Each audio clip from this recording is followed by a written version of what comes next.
asalaamaaleykum mbokk yi ñu sant pour yàlla borom asamaan suuf moom mi ngi baaxee jotaay bi di liggéeyal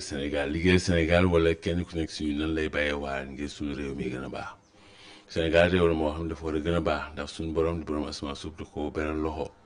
ñun dara manqué wuñ te dara jomb ju lépp lu doomu aadama aajowoo si kaw suuf ngir jëm kanam rek yàlla def na ko fi muy géej ndox mu neex suuf su nangu nit ñu am doole nit ñu am xel te xel rek koom la saa ñu jëlee xelam daas ko naamu ko bës ko sotti ko xel moom da koy jural yiw yoo xam ne njortam mu ne si woon a yegg sax te ñun Sénégal xéwal yëpp ne fi waaye ba léegi suñu réew mi suqalikuwul ni ñu ko bëggee loolu nag bokk na si ko waral dañ liggéeyal Sénégal dëgg-dëgg liggéey dafa am yoon bi mooy foog nga xalaat li nga xalaat nga togg ko sa xel ba mu ñor nga yekk ko soo ko yekkee jëfee ko soo ko jëfee saytu ko boo koy saytu di fexe muy gën a baax loolu tax tey tubaab bi di indi ay yu bees indi ay oto ay avion ay autorail ay ordinateur ay intelligence artificielle ay robot loolu yëpp liggéey la boo xam ne dafa tàmmali woon nit ñi di ko saytu ba pare nag di ko jéem a gën a baaxal nga dugg si lu tubaab di wax invention innovation indi lu bees fent lu bees loo xam ne dafay gën a jàppandal sa dund ñu ne dañu nekkul foofu loolu jural ñu tey ñun ñu am réew moo xam ne fi mu toll ne réew mi kenn kontaanu si ñi jiite sax kontaanuñu ñi jiite waxi noppi dañu gis fële ca port autonome de Dakar ñu def ñoom rentrée portuaire ñu ne rentrée portuaire bon yooyu nag ñun xamuñ ko fi woon ay rentrée portuaire port dañuy tàmbali rentrée daal mooy lu ubbi loo xam ne dafa mel ni dafa tëjoon ubbiwaat bon nga rentrée scolaire mooy école tëjoon na ubbiwaat rentrée des cours de tribunaux mooy àttekat yi dañ nekkoon vacances judiciaires après dikkaat léegi nag rentrée port moom xamuñ ko fi woon port nag xam nga foofu liggéey bi du taxaw gaal yi ñoom bés bu ne heure yu ne gaal dafay ñëw liggéey port li ñu si soxla moom mooy na gaal yi di ñëw dok yi fees bagages yi ñu leen di yebbeeg di leen yàpp ba pare mu jur koom jur liggéey port loolu lañ ko doyee bon waaye siñ ko jox nag bon port du métier moom xamu ko woon impôt et domaine la xamoon bon politique Pastef ba tey ñu jox ko loolu nag nekk danger la njaaxum la ndax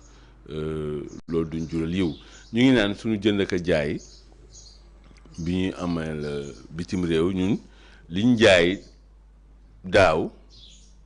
ful na lañ doon jaay 120 nangam %. loolu di jaloore waaye nag li ko waral mooy or ak pétrole ak gaz bi ñuy jaay bitim réew loolu moom moo yëkkati li ñuy jaay buñ ko xaymaa mu bari lool waaye nag li ñuy jënd moom di ko jéegaane moom dafa wàññeeku bu garaaw ne wàññeeku na lu mu bon 23 %. maanaam daal commerçant yeeg ñi doon jënd ak jaay dem bitim réew di indi ay bagages yooyu dafa wàññeeku ci réew mi man de xam naa si kenn koo xam ni daf ma ni ab commerçant bu mag mu ne ma dama dem Chine yablu fa lu tolloog ñeent fukki conteneur waaye bi ma ñëwee si réew mi ndax dafa na fa weer di yab ay conteneur am ñu ne bi mu dikkaatee si réew mi dafa woo chinois yi ne leen bàyyi leen xaaj bi ndax fi mu toll ni su ma indee bagages yi du jaar donc day wane rek ni que réew mi fu mu toll nii si wàllum koom dafa nekk si jaar-jaar bu xaw a naqari ñuy jënd ak jaay ñoom fu mu toll nii dañu tekkaaral parce que da ngay indi sa bagage jëlee ko Chine Turquie Amérique Allemagne yaa xam mais soo ñëwee doo am kooko jaay looloo tax importation yi wàññi te ñun suñuy importation li si ëpp li ñuy jéegaane bitim réew ci port bi lay jaar kon port bi moom moo wàññeeku port nag ñu def rentrée gis nañ leen ñu dépensé xaalis bu bëri woote ñëw kii def ay cérémonie ñu vidéo photo dugal réseaux sociaux mais du loolu mooy doxal port moom soxlawul sax muy communiquer port li mu soxla na gaal yi ñëw gaal yu bëri ba pare port bi jur liggéey jur koom ñaar yooyu port ñett yooyu lañ koy doyee de mais ay communication yi taf ay pancarte fële def ay affiche def rentrée port non directeur port bi dafa juum moom doxalin bi muy am ni njuumte la maanaam yëfu port du yëfu communication yëfu port yëfu liggéey la boo xam ne dafay tax gaal di gën a ñëw te gaal bu ñëw rek ñu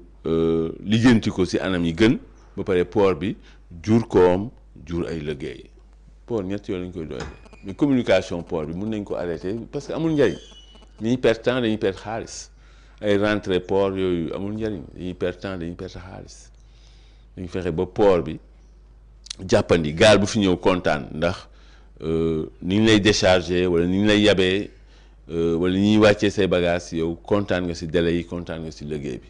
soo fekkee da nga am jafe-jafe ñu yóbbu la Dakar Nav ñooñu defar la ba mu baax nga delluwaat ci sa géej waaw port bi jur koom port bi jur ay liggéey à part loolu leneen lan nga soxla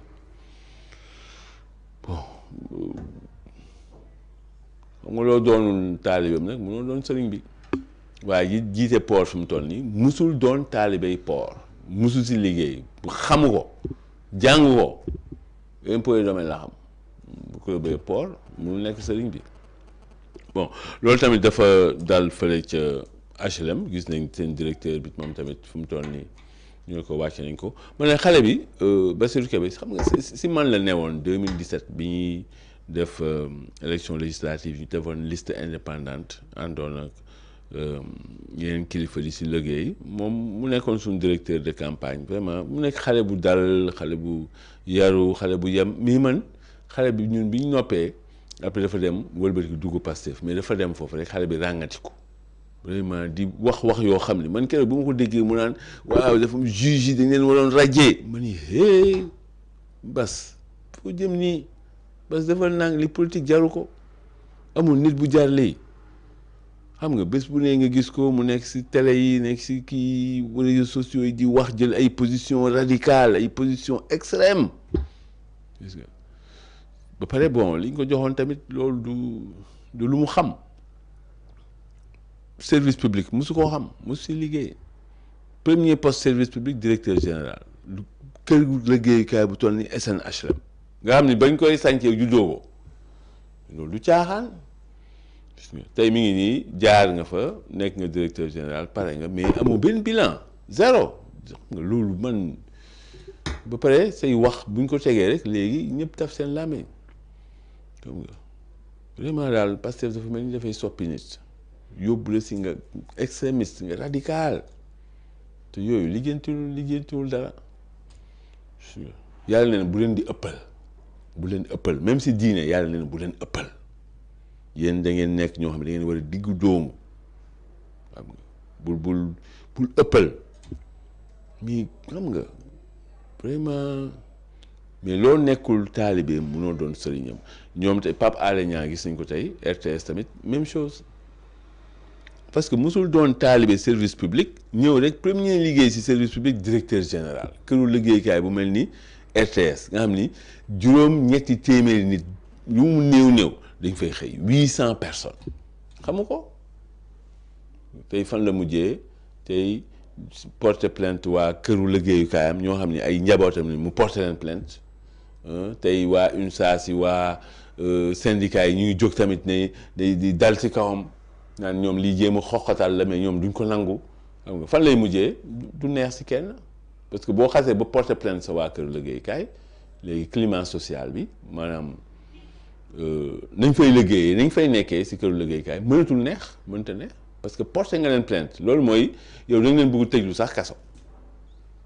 sa waa kër ñoo xam ni seen ay àq ak yelleef la ñuy jooy benn te ñoom dañ jàpp ni ñoo nekk ci dëgg ñaar dañ jàpp ni yow liggéey bi mënuloo ko yow da nga yàqal këru liggéeykaay bi mais yàqal këru liggéeykaay bokk na ci nga porté plainte say agent yoo xam ne ñoom sàcc ñoom yàqaluñu entreprise bi yow daal yow li ñuy def neexu la nga porté leen plainte yóbbu leen gendarmerie pour ñu tëj leen këru liggéeyukaay boobu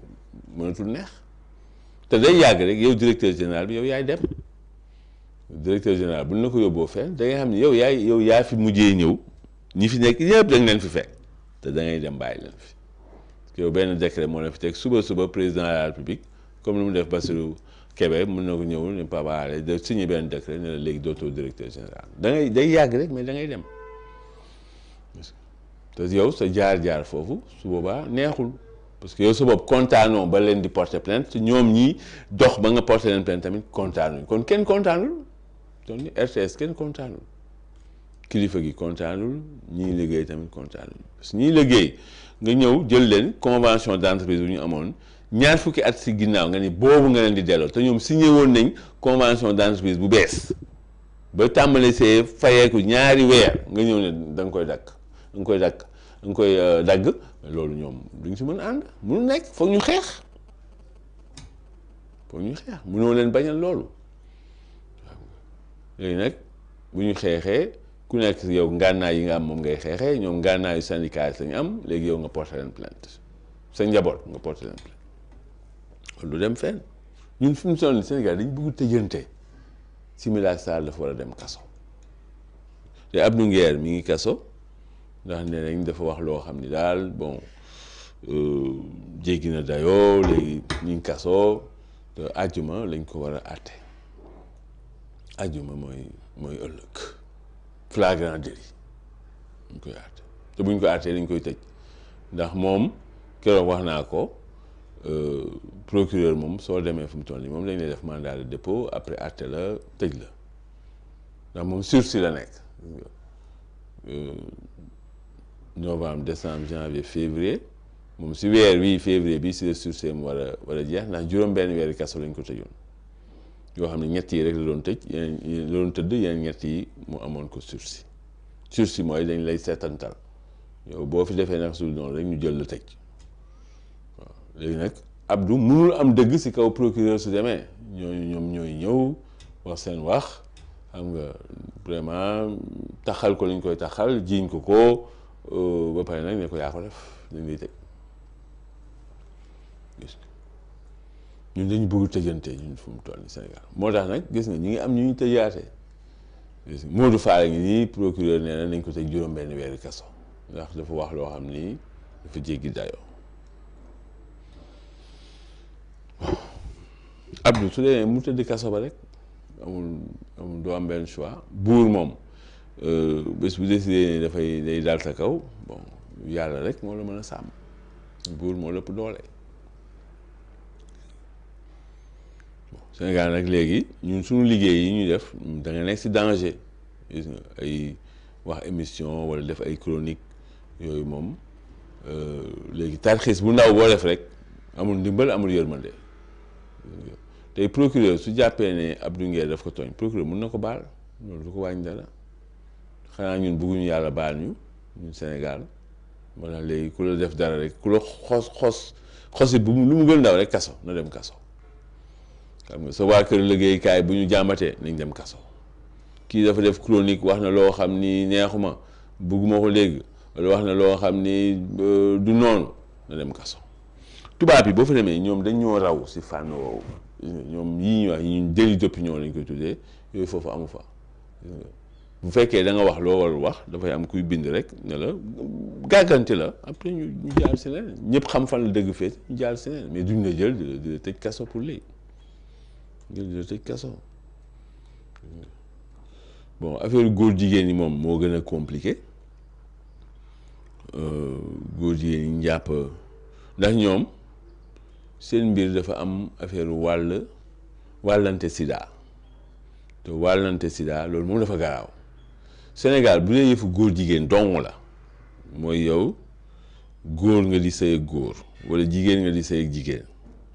loolu yoon da ko aaye article 319 bu code pénal daf ko aaye bu ñu la si jàppee dañ lay tëj waaye xam nga loolu jàpp si nit moom yombut parce que foog nga fekk comme mu koy def jaxaran wala nga jël ay vidéo si moom mu koy def jaxaratan ak yooyu te xam nga loolu yombut bon moo tax ñi ñu fi jàppoon ñëpp ñu naan dañ doon sëy seen biir di takkante def ay jaaro sol ay robe mariée loolu yoon waxu si dara moo tax bu ñu leen jàppee dañ leen di bàyyiwaat parce que yoon waxul si loolu dara jigéen bu góor bu sol fii yére jigéen di dox loolu yoonu Sénégal wax si dara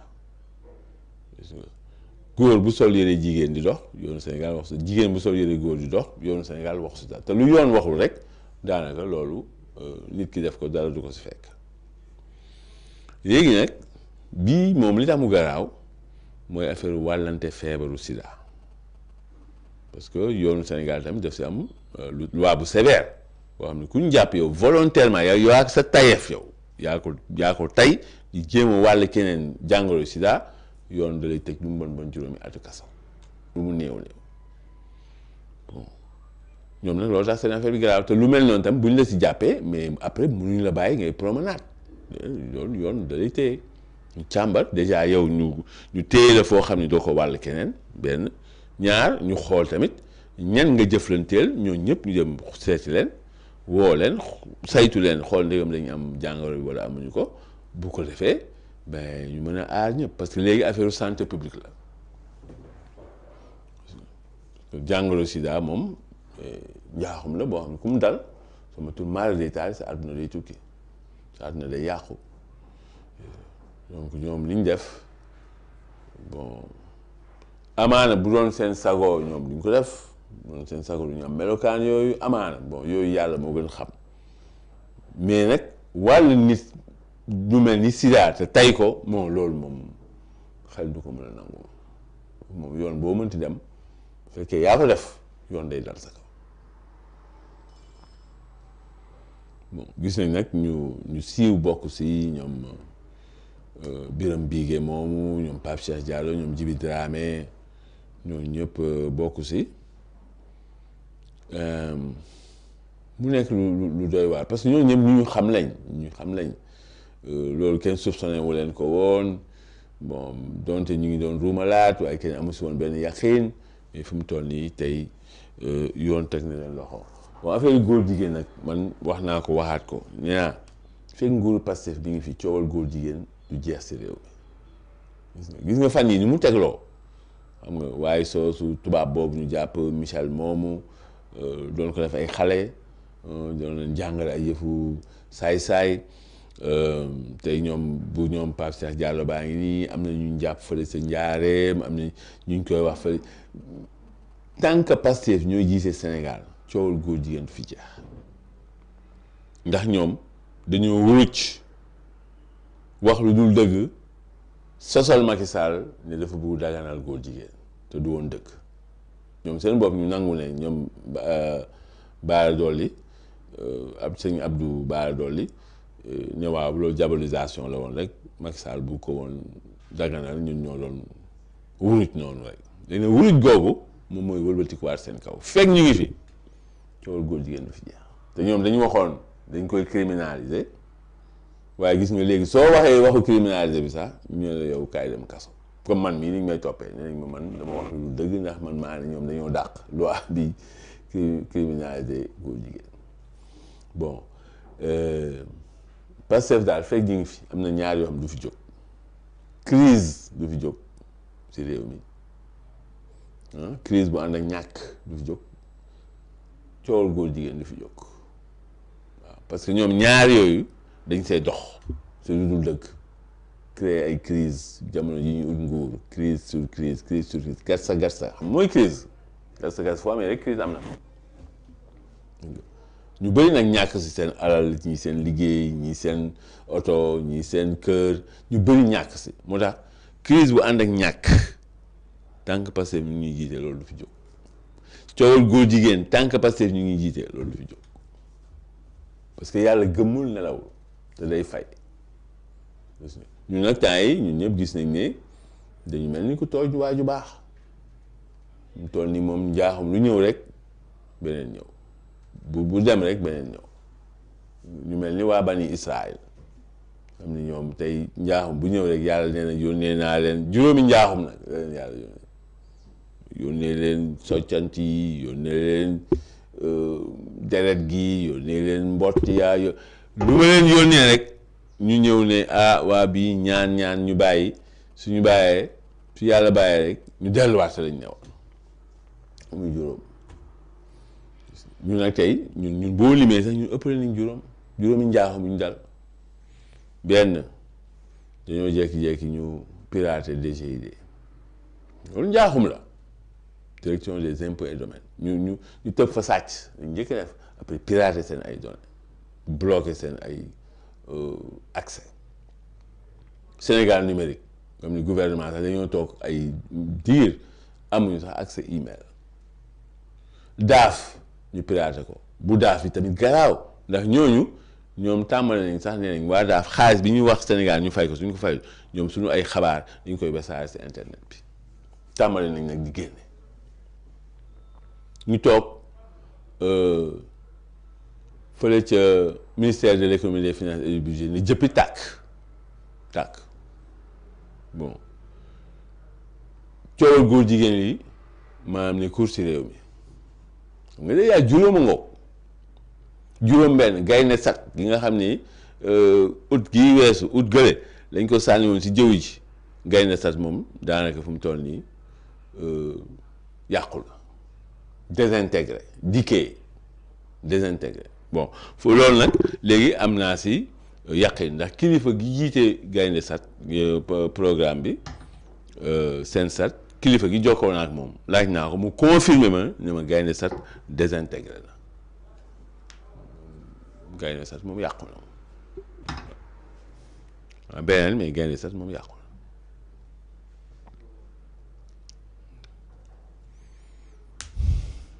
na tool nii moom ñun dañoo mel ni ku tooñ waliwu wala ku tooñ daal waaju baax loolu lañu daal tey mënoon nañ lim continuer di lim xool tey xaalis mënuñu ko am ci àdduna bi à part UEMOA tey mënuñ dem fenn am fa xaalis marché internationaux yëpp dañu ko tëj parce que ñun ñoo wax ay waxu dañoo nëbb suñu bor dañu wuruj si wàllum takk suñu takkee suñu lim yi ba tey maar de taal mënatuñu am xaalis si àdduna bi ñoo tooñ suñu bopp nag soxna Astou Ba di ko ñaanal suñu borom mu jéggal ko dugal ko àjjana bi gën kawe soxna Astou Ba adjointe la woon fële ca mairie bu Kaffrine soxna si daal si jiixi jaaxa politique yi dañ ko xaañoon mu nekkoon nag comment diggante dund ak dee lu ëpp ñetti weer a ngi nii ba ndeysaan mujj na génn àdduna gis nga ñun tey politique fi mu ñu yóbbu bañante soxorante ñaanante ba rayante parce que soxna si dañ ko rey dañ ko sànni xeer mu dal si boppam looloo ko rey de moom du dafa feebar wala dafa màgget ba dee wala deewul d'une mort naturelle dee joo xam ni lu mënta ñàkk la déedéet moom dafa dee joo xam ni warul woon am mooy décès évitable jiixi jaaxa warul woon am bañ koy sànni xeer muy dee ko sànni xeer si bopp loolu tamit bon maanaam kilifa yi nag dinañ si def seen liggéey parce que Sénégal soo fi dee d'une mort violente yoon dafay def liggéeyam jéem a càmbar bu baax lan la xool kan moo sànni xeer ak lu tax mu sànni ko ba soxna si ñàkk ba kanam soxna Astou Ba Ablaye Ba ñoo ñëpp waruñu woon dee décès évitable la woon dee yoo xam ne mënoon naa ñàkk warul woon am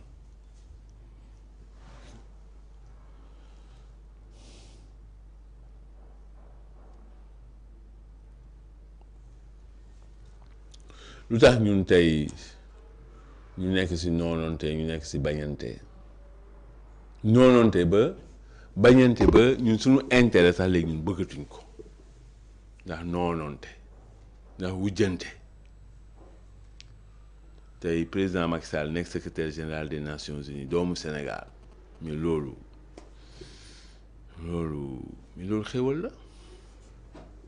xéwal la de loolu suñu njariñ la de boobaa turu Sénégal mi ngi fépp si àdduna bi daf ñuy ubbil ay bunt daf ñuy indil ay yomb-yomb daf ñuy yombalal suñu dund dafay tax ba mu am ay éléments yoo xam ni loolu moo koy xëcc indi ko bu doon ay xéwal mais tey suñu kilifa yi bëgguñu sax yooyu yàppi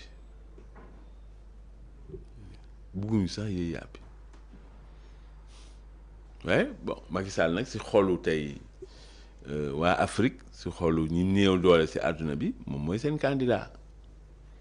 yàlla moo ko may loolu mu liggéey si réew mi loo xam ni tey gongo ba alhamdulilah rabbil alamin ñu koy xalaatal mu doon secrétaire général des Nations xam nga xalaat boobu rek yow déjà xéewal la ñu xalaat ni yow mun nga ko nekk rek xéewal la te ñaata nit ñoo ñemee dem jël seen candidature déposer ko pour nekk secrétaire général des Nations Unies ñaata Sénégalais nañ yëgal seen loxo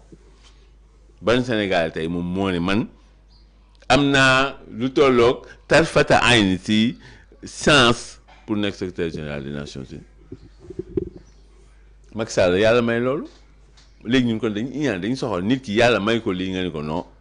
yow lii waruloo ko am ñu gis ay mu njagalum mooma vraiment def bind ne non Macky Sall waru ko nekk te du ko nekk Macky Sall yow non suñu xol yi moom tubaab yi yàq suñu xol yi nag ñoom bi ñuy noot ñetti téeméeri at dañoo defoon ñun dañu waroon xeexante noonoonte bañante loolu nag bàyyeeguñu ba léegi dañuy xeexante noonoonte bañante ku bu làmbi golo daal ku jóg foog nga daal doo dem duma dem yow njagalum moom yow mënoo nekk secrétaire général des Nations Unies xalaatoo sañoo naan da ngay déposer sa candidature Macky Sall mën na ko amul dara lu ko tere loolu réewam iñaane ko Macky Sall fu mu toll nii réewam iñaane ko dong moo mën a nekk obstacle moo mën a nekk gàllankoor pour mu bañ a déposer candidature parce que moom leen du déposer candidature am su fekkee réewam jàpp si c'est ça loolu xam nga amu si benn farata tey ku mu neex daal mën nga dem man mii su ma neexoon ma dem déposer sama candidature fële ca conseil de sécurité des Nations Unies waaye rek tuuti day xam lekkam am na yoo xam ne candidature yoo xam bu ñëwee ñooñu duñ ko sax xool mais am na candidature boo xam bu ñëwee tey candidature Macky Sall bu ñëwee foofu dañ koy càmbar xool ko kii mooy kan jaar donc kii mooy Macky Sall lii mooy jaar-jaaram lii mooy man-manam li kii mën na yor Nations Unies léegi nag ñun tey iñaanu réew mi rek moom moo ko mën a tere déposer candidature iñaanu réew mi rek ñun Sénégal ñun ñoo iñaan suñu bopp parce que iñaan da ngay dem ba yàqal sa bopp tey ñu tudd turu Sénégal rek comme possible potentiel secrétaire général des Nations Unies mais loolu rek loolu xéwal la loolu publicité boobu mais fan nga ko mën a amee feneen mais ñun loolu tey dañ si am Allah ñun daal ñu wow rek yàlla lan la ñu war a xoolee ñun Sénégal fu mu toll nii ñuy xeexante di dëmmante di tëjante di iñaanante xam nga amul suñu diggante ndimbal amul yërmande yàlla lan la ñu war a xoolee ñun yàlla lan lay wax si ñun Sénégal fu mu toll ñoo xam ne seen biir amul ndimbal amul yërmande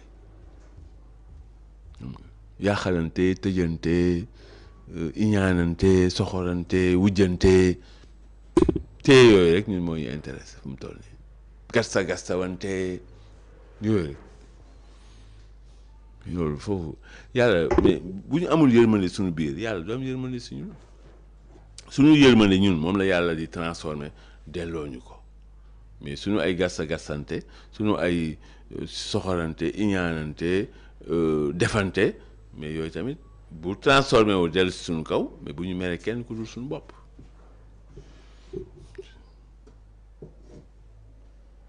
bon nguuru Pastef nag man dañ toog rek man li leen ñii mënuñ yor réew ñii mën nañ garsa mën nañ xeex mën nañ xuloo mën nañ manifester yooyu mën nañ ko mais yor réew mënuñu ko loolu du seen coobare du seen man bon tey nag feeñ na ñun ñëpp gis nañ ko ñu ko mënuñu yor réew mi benn mandarga yi ñàkk man mooy yow crise su amee jafe-jafe su amee nan nga koy taxawoo loolu mandarga la kii mën na wala mënul xam nga bu lépp yombee dara yënguwul kenn du xam kan mooy kan mais crise su amee ngay xam kan mooy kan crise université bi nag dafa wan ne Pastef mënuñu yor réew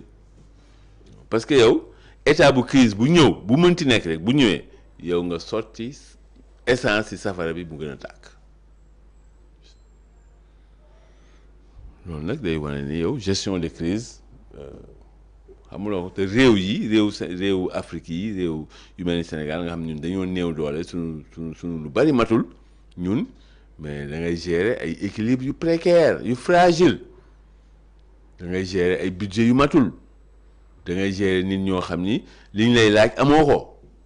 yow da ngay gérer ñoo xam mais loolu moom mooy gérer un pays pauvre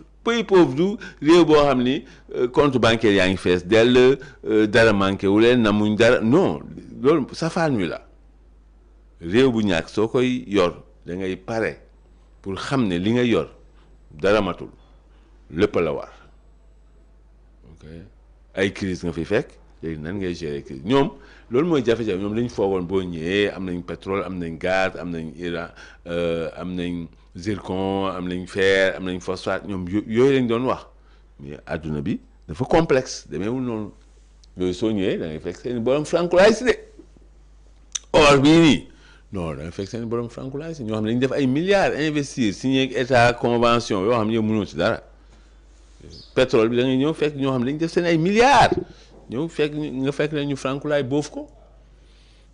léegi lan ngay def dañu waxoon dañuy xoolaat contrat yi ñu signé woon ak pétrole lu tax ba léegi kenn xoolaatu ko ah man yëguma fu ñu ko xoolaat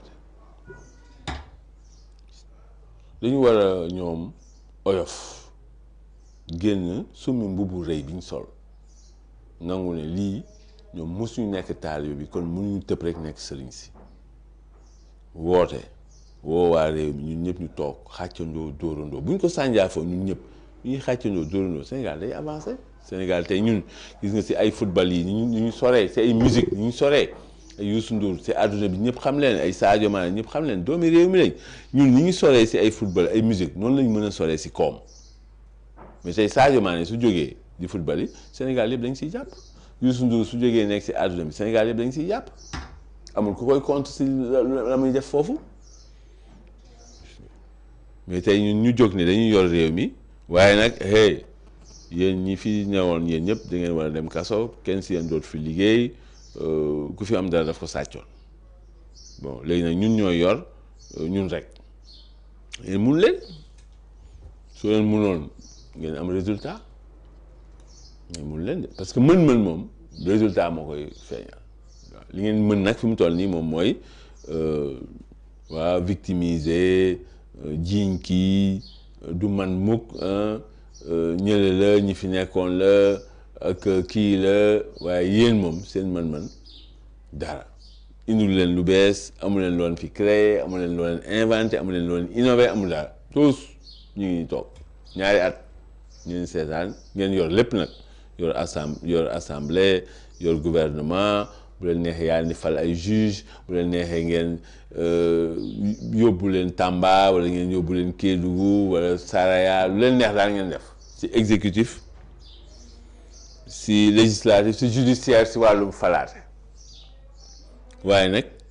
ci wàllum koom pour defar réew mi indi ay jàng indi fent yu bees indi ay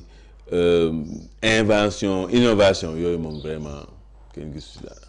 créer ay liggéey sanc ay usines indi ay unité d'exploitation yooyu moom vraiment amul ci réew mi boobu ba léegi ñaari at a ngi nag bon léegi nag waa Pastef yi ñu may wax man nee nañ ñoom jotaguñu dëgg-dëgg pouvoir ma ne luy loolu ñu waaw parce que suñu njiitu Pastef moom nekkagul président de la République kon daal foog mu nekk président de la République pour réew mi baax ñu waaw parce que Diomaye yi dafa commencé indi waa APR di leen sang di leen teg ci wetam ñun daal lii xamuñu ko suñu njiit li daal tant que nekkul président de la République réew mi ñun vraiment amuñu ci benn responsabilité ma ne mais Sonko mooy Diomaye ñu ma non loolu amatul loolu moom amatul quoi Diomaye daal dafa jël yoonu boppam ñun tamit daal ñun ñu ngi koy seetaan mais daal foog ñu fal suñu njiit bi président de la République pour réew mi baax ma ne nag yéen da ngeen xamul luy état moo tax ngeen di waxee nii xamu leen état moom ñaar a koy doxal dëggantaan ñaar boo bëggee indi ay coppite da ngay am assemblée nationale voté loi bu la neex pour réforme ba pare gouvernement nag mooy bras armé wu état bi nga mooy doxal yéen fi mu toll yéen yaa ngi doon gouvernement yor assemblée nationale magistrat yi yéen ku leen neex ngeen fal ku leen neex ngeen folli lu leen dese ay lay daal la ñu nar a jox lay yu bari nag waaw lay bu dem rek beneen ñëw xam nga lay moom du jeex mais résultat non ñun ko am si parce que newuñu taalibe bi bay doon sëriñ si wax ji yëpp loolu li ko guddal li ko gàttal mooy dañu yor loo xam ni musuñu nekk taalibe bi kon mënuñu nekk sëriñ si delloo njukkal El Hadj Bour Guéweul Jabaay Ngéwél Couture fii ci Parcelles Assainies sunu ñawkat sunu technicien Mame Thierno Sylla moom tam delloo ko njukkal sunu ay téléspectateurs internet yéen nekk si àdduna bi yëpp ñu bàyyi xel amuñu seen fay ñu leen ñaan suñu borom jàmm xéwal ndimbal ak yërmande di jaay ñëpp ëllëg bu soobee yàlla jàmm ak jàmm.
di ñaan yàlla suñu way dawla yi ñi nga xam daan nañu woor te koor fekku leen fii yàlla na yàlla bindal leen koor comme lañ ko doon woore maintenant nag li may ñëw wax tàmbalee ko sama direct gis naa ñu ma ne fexeel ba weeru koor bi da ngeen wàññi direct yi loolu da nga koy wax ñi wër di def ay nemmeeku tuur di feneen ñooñu ngeen di wax weeru koor bi dañu dimbali nit ñi ñu noppi ñun nag li ñuy def jaamu yàlla la maanaam bu ñu naafilaa fukki rakk ak ñaar gën jaanee bu nuppi balaa ñu safaa wite dañ ci teg benn live parce que live boobu ñun gëm nañ ni naafila la parce que naafila weesuwul ngay dindi ay fen di teg dëkk loolu moom dama bëgg mu leer seen bopp kon weeru koor bi la maanaam lay gën a leer sax nag parce que nag li ngeen di wax jéem leen ngeen wax ko ñi nga xam ne ñoo ngi wër di fen parce que man nag wax dëgg yàlla wàccoo naa ak yéen de wàccoo naa ak yéen parce que ki ngeen jàppoon mu nekk seen procureur muy Mollah Morgun ki ngeen woon mu leen doon défendre moo ne ci ay fen lañ leen doon défendre ñun ñu doon défendre lañ doon wax démb ak bërki démb moom la Mollah di wax rek waxul leen indiw fi leen lu bees de ña gëmoon Mollah démb nag continuer leen ngeen gëm ko c'est pas parce que li muy wax arrangé wu leen rek mooy que li muy wax lu bëri wax nañ ko fi ba nuppi am na nag lu mu xam loo xam ne amaana ñun xamuñu ko man du ma weddi kenn xam-xamam ak mën-mënam du ma genre boobu mais nag bu waxee kiyaaw ak miyaaw ak ay yeneen salon de massage ndax ñun waxuñu ko ba pare wax nañ ko ba pare ça on l'a dit on l'a répété donc ñun dañuy toog rek croiser les bras fas yéene sant borom bi subhanahu wa taala gëm ni ñun dañoo jëloon escalier yi ngeen jël ascenseur yi donc noppi leen ci weeru koor boobu wax leen ko kii wër di fen te naa leen wax léegi la moo tax day wër di fen rek donc beneen bi mooy gis naa ko ma ne waxal ci mbirum borom ñaari tur yi man la ma ciy waxati man Bah Diakhaté man nit fañ na ma fekk ma toog naa man waxal ci borom ñaari tur yi man mi wax ba ngeen tëj ba te li ma wax lu ma mën a wax amaan da nga naan waxin bee ñaaw nangul naa leen ko te jéggalu naa it kullu koo xam ni mës nga dégg ma wax xeetu waxin bu ñaaw boobu te ba léegi yéen a ngi koy dégg jéggalu naa leen waaye dëgg la c'est-à-dire musuma wax ci lu jëm ci dossier boobu lu dul dëgg tàmbali ko ci bàjjenu milieu ya nag te ñoom jamono ñoom aatumaan ba nii ngeen di ñëwee fii ak seeni dossier la ma ca xamoon wax naa ko la ma ca gisoon wax naa ko la cay nekk dëgg xam ngeen ko te billahi la azim yowmal qiyaamatul akbar sama wax teggee ko ci pénc dama bëgg mu leer seen bopp yi kon ñi may wax naan waxal ca waxu borom ñaar tur yi la ma doon wax naa ko ba nuppi la jara wax kay mooy la ma waxoon ñoo wër benn waay fii te ñooy ànd ak moom ñu bëri te ñoo lañ bokk tey jii maanaam tey histoire damaa jox dëgg man moo tax waxuma ci waxaanewuma ci dama toog jàpp sama ñàmbur wut sama café bu mu foor di naan di woor sama woor di leen xool ngeen di weerente seen biir ak ni non jamonoy Macky Sall lii amu fi woon nangam sangam non yéen a war remettre en cause xam ngeen lu tax da ngeen leer yàlla di ñii dañ leen ko jiiñ ngeen xam ko nag parce que bëri na ci dossiers yi ñoo xam ni bu nekkee enquête jaar la yoon rek yebu leen Pape Cheikh ak ñoom Djibi Dramé rek bu ñu waxee tur yi ne ci kaw daañu xam ñu bëri fu ñu bokk daañu xam ñu bëri ku ñu àndal la ma doon wax naa ko la ma doon junj naa ko waxin nga ma ko doon wax nag moo soppeeku parce que nag doomu aadama bu nekk nag day évoluer man évoluer naa ba ma koy wax maa ngi fàttaliku Mollah Morgun teg na sama benn vidéo bu ma doon wax ci ay nit yoo xam ne yéen lañu àndal ñu mën leen lim ci boor boobu dafa toog mu noppi di déglu noppi bi taxul du jaaxle déedéet dama doon jaxaseeg askan bi parce que maa boobu maa ngi ci loxo yoon ñu may jaxaseeg askan bi mais tey gis ngeen ni tey ña doon way ànd ak waa ji ña nekkoon ay si plateau ànd ak waa ji ña ma doon wax ñu bëri te des na parce que la ma ca xam dafa bari la ma ca xam billahi lazi la ilaha illa huwa dafa bari mais ma bëgg wax aussi ci cadre Mame Matar Gueye bi nga xam ne nee na liste la yor ñiy wax ne nguur gi mooy signé autorisation amul benn nguuru Sénégal ci àdduna bi signé autorisation tur boobu nekk ci déedéet ñoom dañuy créer association kay def ci leneen amoo droit bañal leen mais bu ñëwee ba ci biir dafay activité loo ci mën lu dul xam ne lii activité bi la nga xam ko identifier ko mën leen ko tere mais amul benn association ci ñooñu yor association yi noonu ma wax leen benn affaire rek ki ñu jàpp fii mu nekk animateur parce que man dama ne bëgguma nit ñu jàpp ko ma koy enfoncé dafa am ñaari tur yu mu boole mu nekk benn succursale boo xam ne moom la mujj te léppam bële la dama bëgg ngeen xool ñaari tur yooyu noonu mu boole mu nekk entreprise la xawma lan xawma lan affaire yooyu dem leen ngeen gëstu loolu lan la d'abord ci seen milieu ñoom ba pare ngeen doon ñëw ngeen wax ak man doon man la ma ca xam naa ko ci la ma ca doon wax naa ko ci pare naa ci tëj ngeen ma kaso bàyyi naa leen ak yàlla mais la ma doon wax moom ala kulli xaal mu gudd mu gàtt ca bàjjenu milieu laa wax te jamono ñoom aatumaan ba nii jëm yàlla tey mosuma cee wax lu dañ fasuma cee yéen a wax lu dañ waxuma ci lu ma xamut waxuma ci lu ma maanaam lu ma gisul billahi kaña takk der doon ko kaña nekk ay homme politique doon ko ca waykat ya doon ko kaña entouré l'homme politique bi ngeen yaakaar yéen doon ko wax naa ko ci pénc mi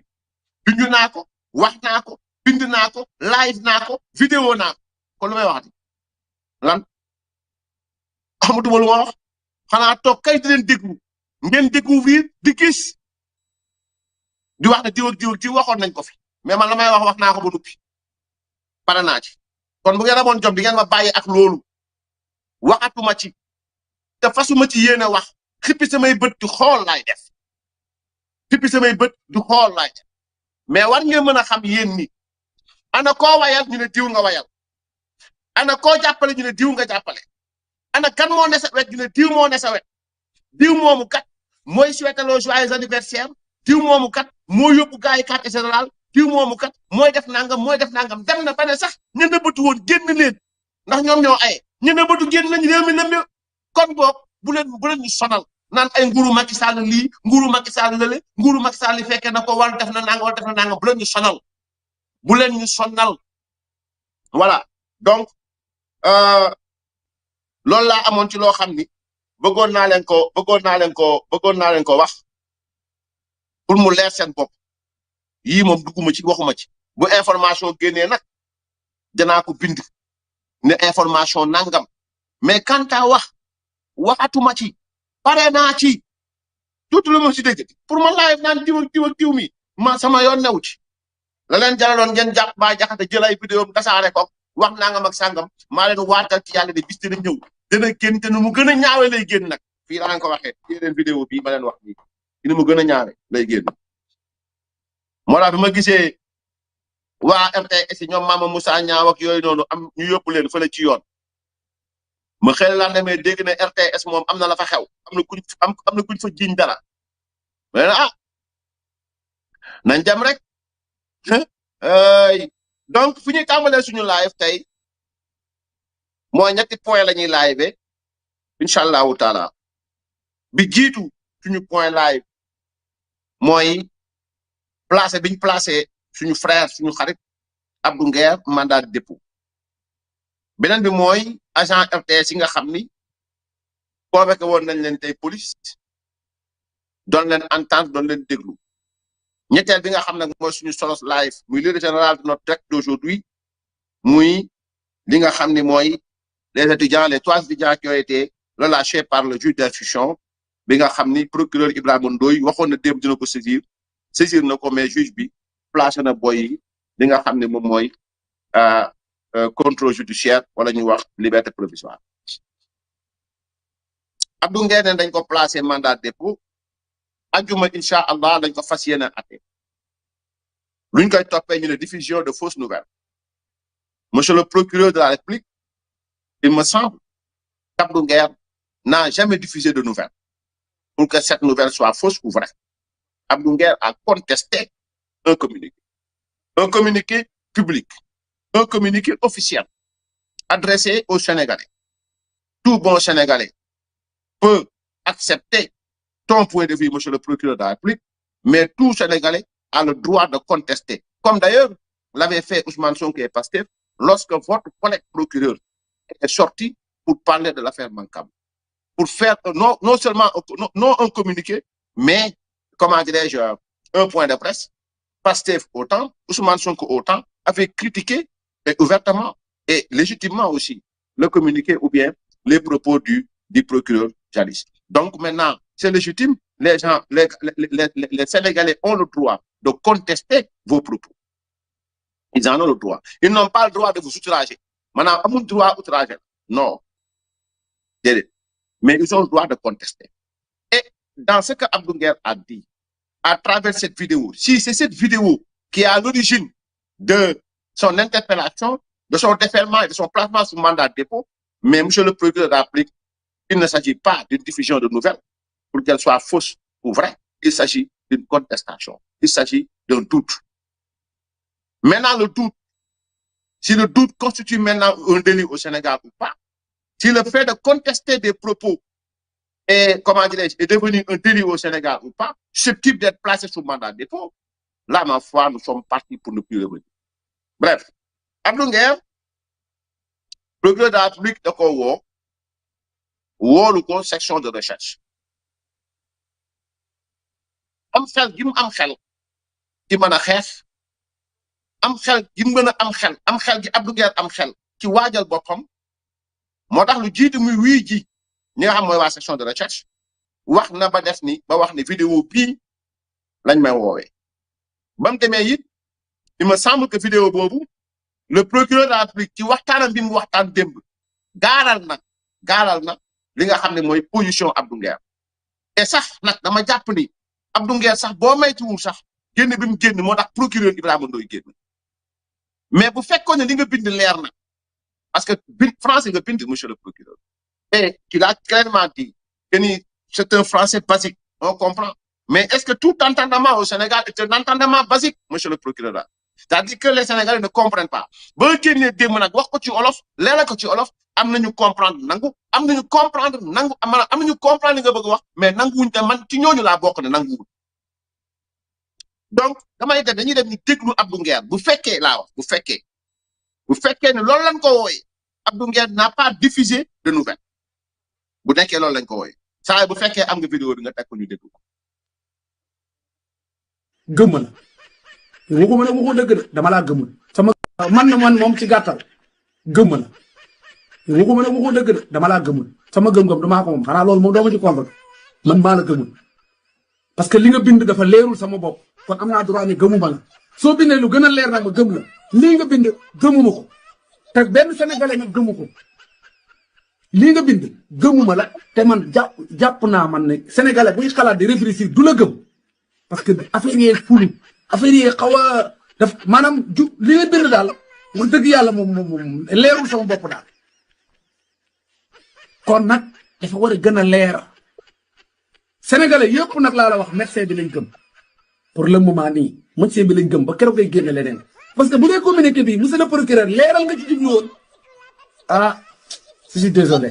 lii moom man daa gën a lëndëmal. bon bu fekkee c'est ces propos là moo tax ñu jàpp Abdou Nguer placé ko mandat de dépôt Ibrahima Ndoye vraiment justice mi ngi bëgg ñàkk fayda justice mi ngi bëgg kukkali boppam mais citoyen bu nekk am nga droit mu ne Ibrahima Ndoye gëwuma la outrage est-ce que yéen ñi déglu vidéo Abdou Nguer bu fekkee ni lii lañ ko wooyee parce que man samay wax day leer bu fekkee lii la ñu wooyee Abdou Nguer placé ko mandat de dépôt ah là ma foi monsieur le procureur Ibrahima Ndoye c'est trop léger parce que man gisuma wala dégguma ci biir vidéo bi mu am une diffusion d'une quelconque nouvelle non c'est ta nouvelle c'est votre nouvelle à vous monsieur le procureur vous avez sorti une nouvelle madame vous avez diffusé votre nouvelle Abdou Nguer n'est pas convaincu par votre nouvelle il a dit que à moins que vous sortiez une autre nouvelle celle-là ne convainc pas c'est-à-dire Abdou Nguer dala ne monsieur le procureur bu nekkee lii nga génni lënt na sama xel maa moom sama gëm-gëm gëmuma la yàlla moo yónni sallallahu alayhi wa sallam muy waare nit ñi bañ koo gëm ami droit bañ koo gëm ku mu neex nga bañ mu bañ nga gëm mais est-ce que yéen déglu ngeen Abdou Nguer joxe nouvelle ban nouvelle la joxe benn ñaareel bi mooy xanaa yow da nga war a convoquer l'ordre des médecins ordre des médecins ak xawma lan biñ génn critiquer ouvertement di nga bind yow c'est pas Abdou Nguer seulement wala ngeen yet moom ngeen yet parce que tailleur la wala Abdou Nguer ngeen yet parce que jàpp ngeen ne Abdou Nguer il vous dérange tellement en tant que un régime boo xam ne nee ngeen yéen a gën a aay ci àdduna bi yéen a dàq wax ci àdduna bi yéen a dàq nangam ci àdduna bi yéen a gën a leer la justice yéen a gën a leer la assemblée yéen a gën a baax le premier ministre boo xam mosu fee am lii yëpp ngeen am ko ragal ab tailleur boo xamante ni da ngeen koo xeet d'abord xeet ngeen ko ba noppi lu mu wax ngeen jàpp ko yóbbu ko tëj ko xaw ma ban juge moo war a atte aljuma juge bi war a atte Abdou Nguer bisub aljuma ci bisub weeru koor ndéem ragal ngeen yàlla laa wax war ngeen mën a gën ni li ngeen téyee booy bi li ngeen téyee Nguer non nekkul diffusion de fausse nouvelle nekkul it outrage parce que Abdou Nguer wodd na waxam nu mu ko mën a waxee wodd na ko delluwaate ci vidéo ñu déglu nu mu mën a waxee wax na ko maanaam waxul saagawul waxul menacé la waxul nangam mais monsieur le procureur Abdou Nguer nga yëpp ay ndam ñu daaru génn nañ fi ay nangam génn nañ fi buntu tribunal wax lu leer comme midi nga teg ay acte posé ay acte ñu critiqué la wax nga lu leen neex convoqué woo leen da leen baa ñu dem ñibbi mais quand c'est Abdou Nguer on envoie à la police ñu jël ko déféré ko ak nangam sangam donc man jàpp naa ni li Abdou Nguer wax monsieur le procureur man day très sincèrement damay faral di wax booy ma ne leen man quand je suis pas d'accord avec Ibrahima Ndoye je dis que je suis pas d'accord avec Ibrahima Ndoye démocratiquement légitimement je dis que je suis pas d'accord mais nami kullu kuy activiste wala yee influenceur anduma ci kenn ku saaga procureur wala nga tàggasante procureur wala nga non fonctionner wuñ noonu mais nag ay démocrates lañ nous sommes des libéraux quand on n'est pas d'accord on n'est pas d'accord et on a le droit légitimement de dire qu'on n'est pas d'accord communiquer nga génne communiquer bi dafa public Abdou Nguer ne man d'accord wa ba keroog ngay génne lu leer yow nga jàpp Abdou Nguer ko ba ko doon a génn kon jarul nga koy jàpp parce que li mu wax ndigal gi mu la jox nga def maanaam ndigal gi la Abdou Nguer jox moom nga def dara li nga wax dara leeru ci bu leeroon doo génn kon il a raison li nga wax dara leeru ci kon bu leeroon doo génn li nga wax dara leeru ci kon bu leeroon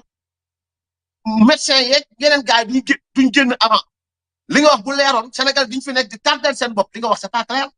ba yow te ay été obligé nga ne am na ñoo xam ne buñ liiree comprendre nañu am na ñoo xam buñu liiree comprendre ñu am na ñoo xam dañ cee jël mébétu naf askan bi Abdou Nguer waxul ak askan bi dara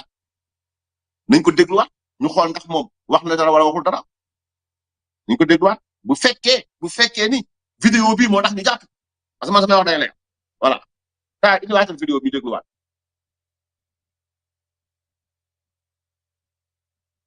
man moom ci gàttal gëmma la waxuma ne waxoo dëgg de dama laa gëmul sama gëm-gëm damaa ko moom xanaa loolu moom doo ma ci convaincre man maa la gëmul parce que Nguer nee na waxuma la ni waxoo dëgg mais gëwuma la kon wax bi wadd na ko maanaam yow Ibrahima Ndoye Nguer nee na waxu la ne waxoo dëgg mais gëmu la lii ana outrage wala ana diffusion de nouvelles man dama jommi di maanaam ana outrage wala ana diffusion de nouvelles continuer ngeen déglu ko étape par étape ñu xool ban nouvelle la fi Abdou Nguer diffusé continuer li nga bind dafa leerul sama bopp kon am naa droit ne gëmuma la soo bindee lu gën a leer nag ma gëm la lii nga bind gëmuma ko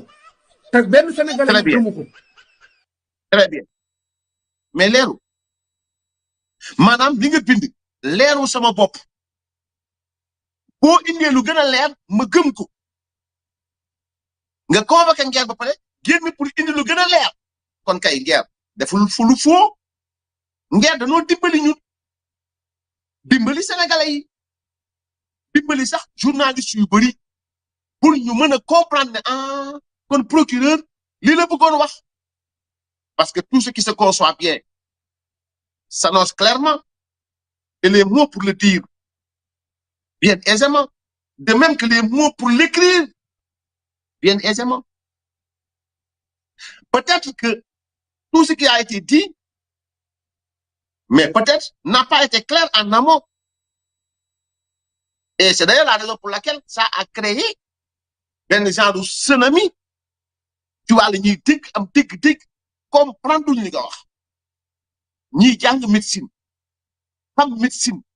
pratique médecine sax génn critiquer yow li nga wax étudiants yi génn critiquer li nga wax yow tailleur bi génn comprendre li nga wax parce que am na droit ñu bind ko mu det te bu leen ko laaj suba nag ak tribunal bu leen ko laaj ajuma bu leen laaj Nguer tribunal ne ko kam moo la jàngal loolu bu leen ko laaj kenn tribunal bu leen ko laaj tribunal parce que nag ku nekk yéen a ko bind en français ku téye communiqué bi en français ku nekk am nga droit dem toog nit liiral la ko bu la ko liiralee nga ne ah lii la wax ma ne d'accord ko yàlla ngi nii bind ay góor pour ñu seeg ay jigéen ñi d'accordul nga jàpp leen tëj ci kaso bi pourquoi parce que la ñu wax d'accordul mais yàlla dumawu leen da leen bàyyi yàlla da leen bàyyi ak seen coobaree bopp bu yoroon xiyaamatul akbar mais Nguer daf ñoo dimbali mais saagawul procureur xasul procureur Nguer joxewul nouvelle Nguer n'a pas donné de nouvelle Nguer a commenté une nouvelle dimanche Nguer s'est inscrit en faux ak sa communiqué faut être démocrate quand même mais li ñu convoqué booy bi jéem ko fitnaal la jéem ko bundu xataal la jéem ko nangam man maa ngi door a comprendre lan moo tax bi ma génnee Sénégal Ousmane Sonko ak ay journaliste am mer ci plateau maa ngi door a comprendre parce que ki ngeen jàpp di ko càkkal ak di ko calli-callee ngeen bëgg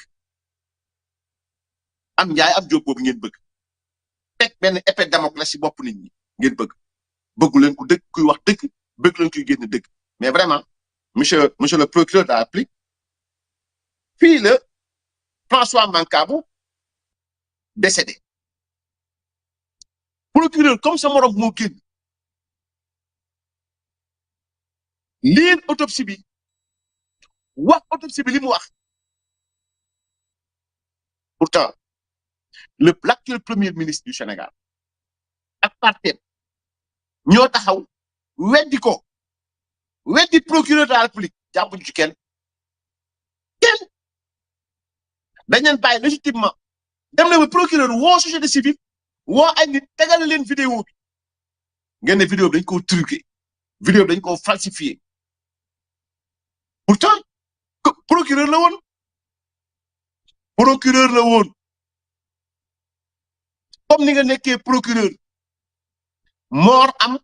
ci biir locaux police comme ni mort amee tey ci biir locaux ci biir université waa l'hôpital c'est solo procureur bi génn wax leen li am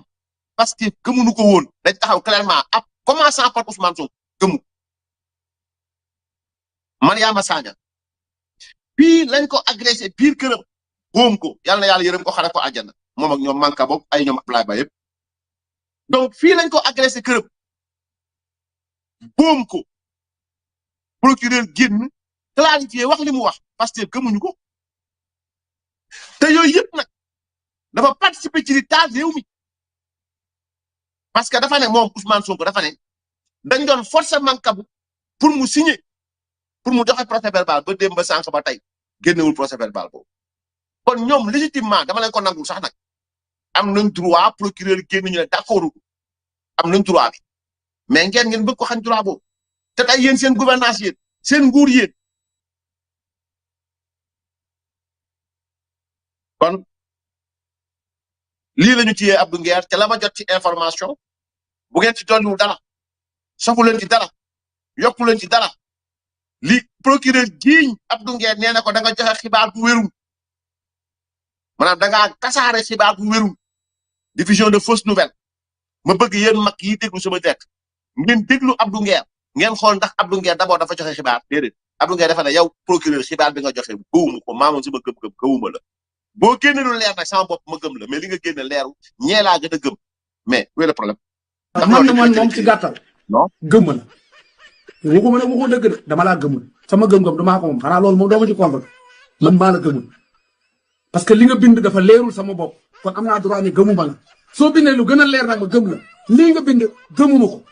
te benn sénégalais nag gëmu ko lii nga bind gëmuma la te man jàpp naa man ne sénégalais buy xalaat di réfléchir du la gëm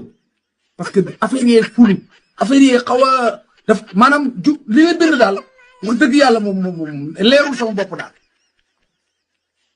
kon nag dafa war a gën a leer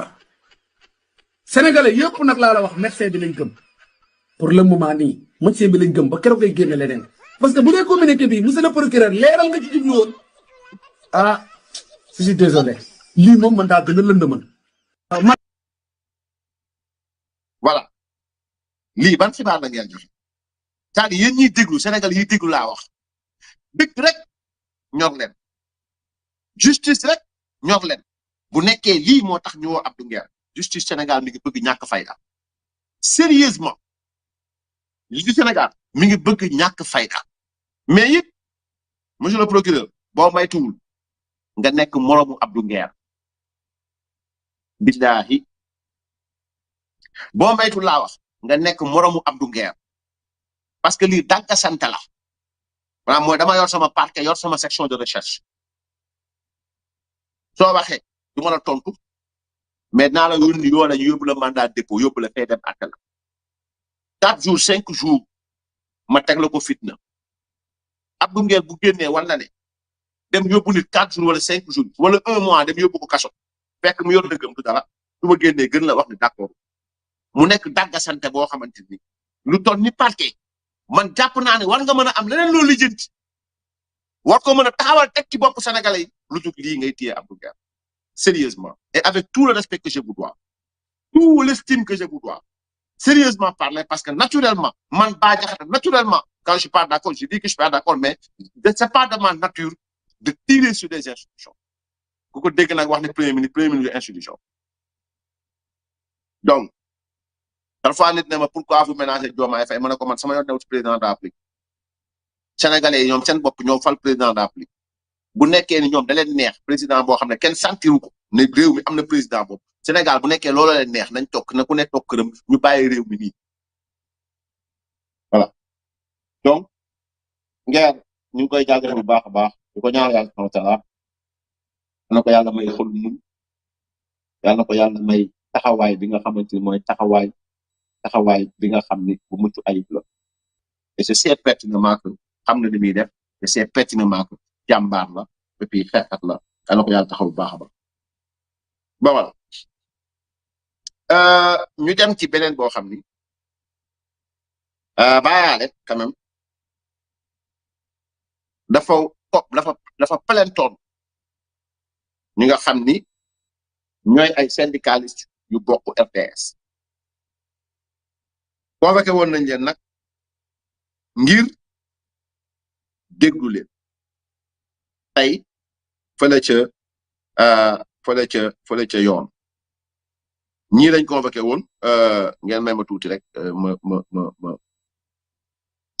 ma génne tur yi voilà donc ñii lañu convoqué woon démb on avait convoqué donc Mama Moussa Niang secrétaire général SYNPAP muy syndicat des professionnels de l'audiovisuel public convoqué woon nañ El Hadj Thierno Dramé délégué SYNPAP convoqué Abibou Mbaye SYNPICS Aline Badara Kane SYNPICS ak Youssouf Kaba bi nga xam mooy seen secrétaire général SYNPICS ñoom ñëpp tey la ñu convoqué woon fële ci brigade de recherche gendarmerie bu Colobane ci plainte bu Baye Alé Niang biñu demee nag tey jàkkaarloo nañu ak l'enquête kat yi ñoom ñëpp ñoo bokk ay laaj yu leen laaj ci laaj yi leen laaj ñett yi laaj yi sempi ma wax ne lii lañ leen laaj parce que moo nekkoon solos laaj bi li ci des yëpp mooy seen taxawaay ak lu ñuy def ak lu ñuy def nangam ak sangam ak yu demee noonu donc ñoom ñëpp liñ leen laaj mooy ndax ñoom ñoo wax ni rakku Baye Alé Niang moo yoroon li nga xam ne mooy village de Kane loolu lañ leen laaj ñaareelu laaj bi mooy yéen a wax ni baa leen tere ngeen di réunion ci biir RTS ñu laaj leen ni yéen a wax ni Baye Alé Niang dafa recruter ay nit yu ñëw foofu kon ñetti laaj yi moo nekkoon solos laaj yi nga xam ni laaj nañ ko ñi nga xam ne ñooy responsable syndical yi nga xam ni ñoom ñoo demoon tey wuy ji foofu biñ leen laajee ñoom ils ont été très clairs nee nañu ñoom ñoo wax ni Baye Alé Niang rakam moo yoroon village du Kane ñoom ils l'ont assumé ils l'ont dit clairement devant les enquêteurs ñaar bi mooy ndax da leen tere ngeen di réunion ils l'ont dit et ils l'ont clairement affirmé et confirmé parce que ki la dàq pour nga réunion ki bañ nga ñëw réunion si biir mu yónni gendarmerie ñu ñëw génn leen ci biti ngeen dem ci mbedd ma dem réunion moom mu dem def tontom ci biir kon kooku la leen ko tere ñetteel bi mooy ndax recruter na gars yi ne ko waaw ci bu leer ko midi recruter na kon Baye Alé nekkatul ci logique gu yor boîte bi parce que dànka sant la ko nar a yore man je le comprends parfaitement ku xam Pape Alé Niang xam ne dànka sant kat la c'est sa nature mais man gëwuma woon sama àdduna ni ku toll ni Pape Alé Niang laay ba fuuti pour nekk directeur général je rappelle que ce nekkub directeur général c'est pas par rapport ak sa morale républicaine loin de là parce que bu doon dañu sukkandiku ci morale rek fi nga toog waroo faa toog sérieusement pas sérieusement parler mais man nag man man dama yéemu ci yàlla muy nguur gi am na kuñ fi recruté yàggul dara su ma waxee mu tontu ngeen xam ne moom la Yacine Fall la ko recruté laaj leen Yacine Fall ndax def na benn effort pour xool honorabilité ndax mës nañ ko jiiñu sàcc tëj ko waaw wala déet ci lu bàyyeekoo ci ay rakam ñu jiiñoon ay sàcc mais bàyyaale nag bu fekkoon moral rek la ñuy xool ñi nga jiite ñoo la ëpp moral fuuf billaahi parce que gisaguñ leen ci yenn yi man gisaguma fi kenn koo xam ni mandi nga fi ba miir dem di mbëkk ci ay miir ak def ay choc dans une république qui se respecte ku naan ba mandi waxuma le fait de boire c'est pas mon problème c'est ta liberté mais ñàkk mën a contrôler sa bopp naan ba mandi bay tërëf ba dem di mbëkk ci def ay choc kooku dans une république qui se respecte ku ko fal directeur général lii dafay nekk dagga sant et les faits le démontrent à suffisance benn ñaareel bi mooy c'est-à-dire que ci cursus bon man du ma tin ne tu es un bon journaliste ça man je l'accepte mais ci doxalin ak maanaam ak ci yoon non fi nga toog wax dëgg yàlla ñu la ëpp mérite foofu ñoo fa nekk nga défendre le syndicat des menteurs professionnels le syndicat des hommes yoo xamante ni moral zéro défendre le syndicat boobu moo la fi teg mais nga wax fi lu nekk tuumal nga fi ab général tuumal fi ab contrôleur de la police tuumal fi njiitu réew mais fen yu tooy xet dans l'affaire Ndeye Khady Ndiaye bi nga xam ne nga woon dañoo sàccoon téléphone loolu cursus boobu nga am loolu la indi teg la fi mu la teg c'est pas un combat ci wàllu droit ak yelleef presse c'est pas un combat lié à l'information en tant que tel nga xam ko manipuler information bi pas manipuler dans le but de manipuler mais manipuler mooy liggéey ci information donc jébbal doomu aadama yi c'est pas loolu moo la fa teg donc tu n'as aucun mérite ñi ngay xeex nag dañoo am mérite quand même parce que dañoo liggéey dañoo dox dañoo taxaw ci li nga xamante ni moom mooy seen métier bi ñu doon yow da ngaa abandonné woon métier bi dem nekk live sérieusement live boobu nag moo la fal maintenant quoi qu'il en soit bon loolu moom sa wërsëg la yàlla na la yàlla taxaw bu baax a baax ba ma woo ci noonu bi mu amee nag syndicat yi bind nañu communiquer l'intimidation ne passera pas à la RTS le directeur général de la RTS Pape Alé Niang a pris la décision à partie unique de suspendre l'accord d'entreprise qui régit les avantages et les conditions de travail des employés. Cet accord d'entreprise est le fruit de longues négociations entre la direction et les représentants légitimes des travailleurs. Sa suspension unilatérale constitue une violation flagrante du Code du travail sénégalais. Les conséquences de cette suspension touchent directement au pouvoir d'achat et à la motivation des agents, dégradant ainsi considérablement leurs conditions de vie et de travail. La convocation à la section de recherche de la gendarmerie de Colobane de Youssouf Kaba, Maman Moussa Niang, Thierno Dramé, Ali Badara Kane et Abibou Mbaye, tous des leaders syndicaux et délégués du personnel, marquent une escalade significative dans les tensions sociales au sein de la RTS. L'UNSAS estime que les différends de travail doivent se régler par le dialogue social et non par la police judiciaire. Le directeur de la RTS doit privilégier le dialogue sincère et comprendre que cette convocation est une tentative vaine d'intimidation qui ne peut museler la contestation interne. L'UNSAS interpelle directement les autorités supérieures de l'État pour les inviter à arbitrer ce conflit avant qu'il ne paralyse le service public de l'information. Le président de la République et son premier ministre ont la responsabilité de faire rétablir un climat social serein à la RTS et de garantir le respect des acquis sociaux et des travailleurs. Enfin, l'UNSAS rappelle que la gestion d'une entreprise publique nécessite un équilibre entre réforme administrative et dialogue social, sans aucun préjudice des avantages acquis par le personnel. La rupture managériale ne doit pas être une négation des droits acquis. Fait à Dakar le 17 février 2026, l'UNSAS. Donc, UNSAS mooy kuréel bi nga xam ne moo dajale mbootaay yi nga xamante dañuy yëngu ci wàllu syndicat tuddee seen bopp UNSAS danañu xoqatal bii tiitalaate bii yëpp xuusmaa ñàpp yii Pape Alé Niang def tiitalut kenn bala boo nga reculer xam nga ce que les syndicalistes ne comprennent pas et partout partout laa wax y a des travailleurs yoo xam dañu ñëw forcer leen dàq leen ñu dem ñibbi ñu xam ni buñu demee tribunal du travail état la ñuy demal contentieux dàq nañ leen yooyu bëri demee tribunal du travail état bi lijjantiwul mais fépp fu syndicat nekk dëppoowul gis-gis wala d'accordul gis-gis et le cas de l'université en est la parfaite illustration mooy boy yi fa nekk yor ay amical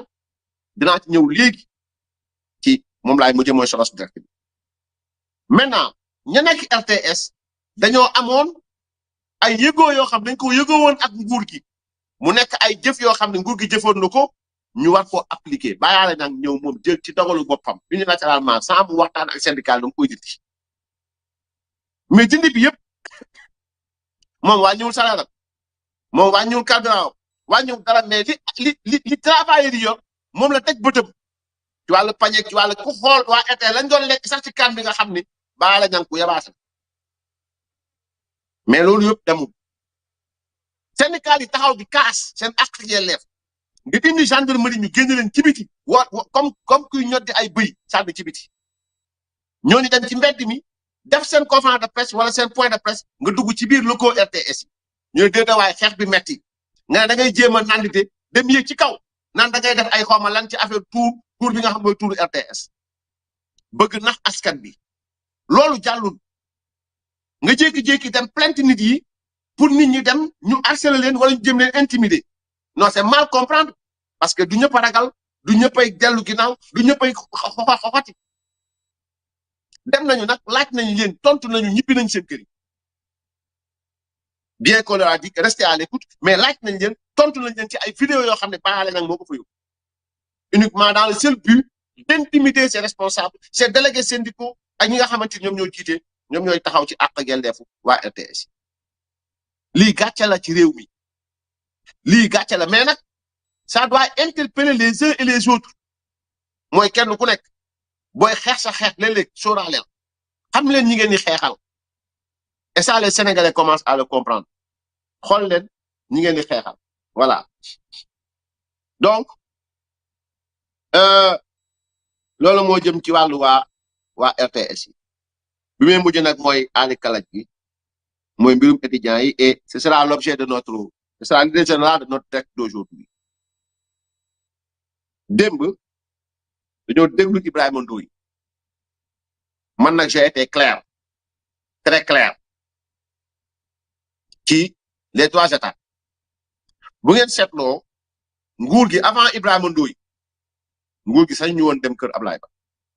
dem jaali il a fallu que ñu fexe lijjanti ba jéem a atténuer à travers la conférence de presse du procureur de la République pour mën a am possibilité semer de doute ci les circonstances je ne dis pas qu'il a raison ou qu'il n'a pas raison le procureur mais semer de doute sur la circonstance du décès de Abdoulaye Ba pour mën a dem kër benn ñaareel bi mooy bi ñu dégloo démb le procureur de la République ak li mu chargé ci booy yi continuité la ci li nga xam ni moom la Ousmane Sonko nisaloon démb mais da cee am loo xam ni quand même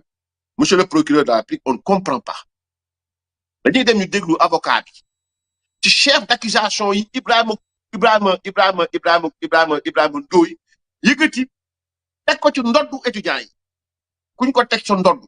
juge boobu bu la bàyyee nga dem rek mooy liñ teg sa ndodd tekkiwu dara nañ ko déglu avocat bi te ñëwaat incha allah.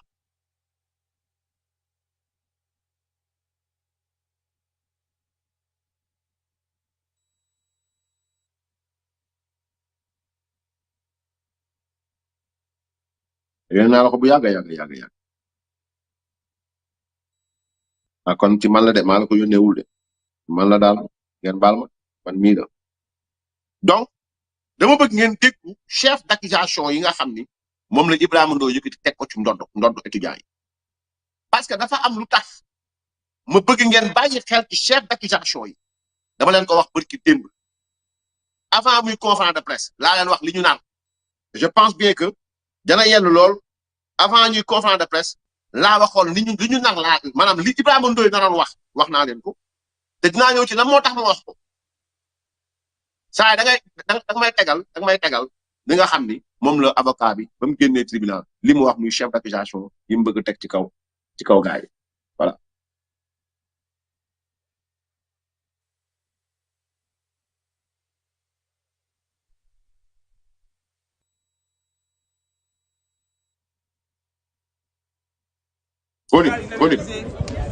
Toute une litanie d'infractions. Il avait visé la participation à une manifestation non déclarée, actions diverses, dégradation de biens publics et actes et manœuvres de nature à compromettre la sécurité publique, réception de fonds en vue de compromettre la sécurité publique, réception de fonds qui leur avait été remis par le directeur des codes lui-même. Je passe, violence à agents dans l'exercice de leurs fonctions, détention illégale d'armes et de munitions. J'ai dit que dans cette affaire, on devrait confier l'enquête aux gendarmes. On ne peut pas être jugé parti. Ah oui, effectivement. On ne devait jamais confier cette enquête aux policiers. Ils sont partis dans cette affaire. À mon avis, acteur de la justice. J'estime qu'on devrait confier ce dossier aux gendarmes. En tout état de cause, nous saluons la décision du juge. C'est bon. Voilà. Le procureur a visé des chefs d'accusation lourds, très lourds.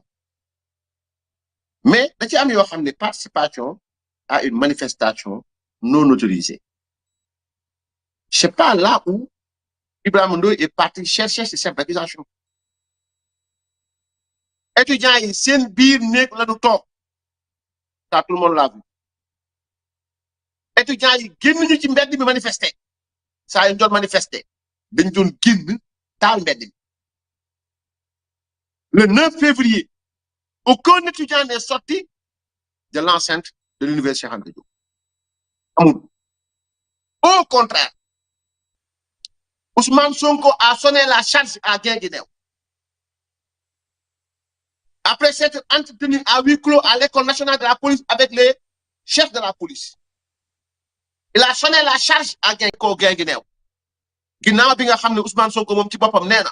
tëjoo naag waa police nee na zéro tolérance li fi amoon dootu fi amati mu ñëw Guinguinéo wax ko fa ñu xëy étudiants yi ne clairement que ni ñoom dañoo xiif franc wuñu police dugg ci biir kon s'il y a manifestation c'est la police qui l'a organisée dans l'enceinte même de l'université. Les étudiants ont clairement dit avoir appelé le ministre de l'Intérieur, Bamba Cissé, pour lui demander d'appeler la police de faire reculer les forces de défense et de sécurité, afin de permettre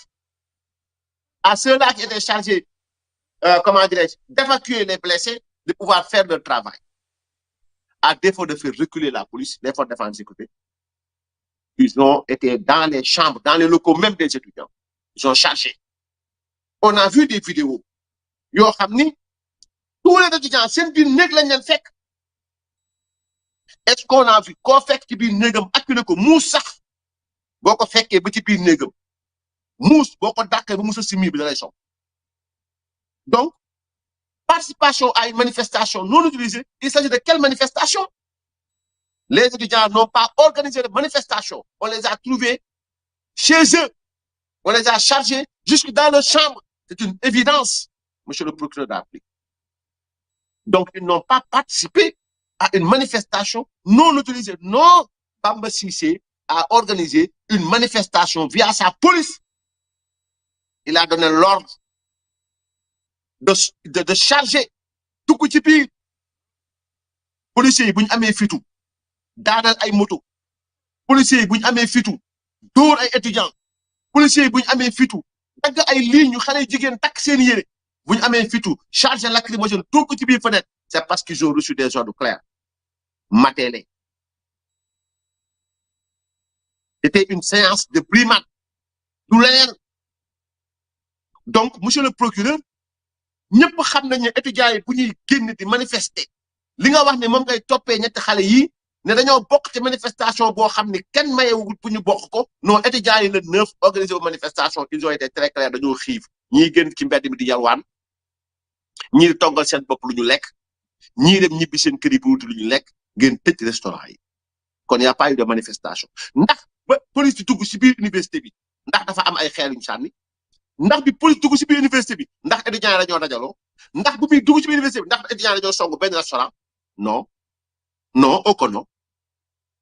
oh que non ça tout le monde l'a vu ñëpp ko gis ñu dem ci deuxième charge bi mu chargé booy yi mooy réception de fonds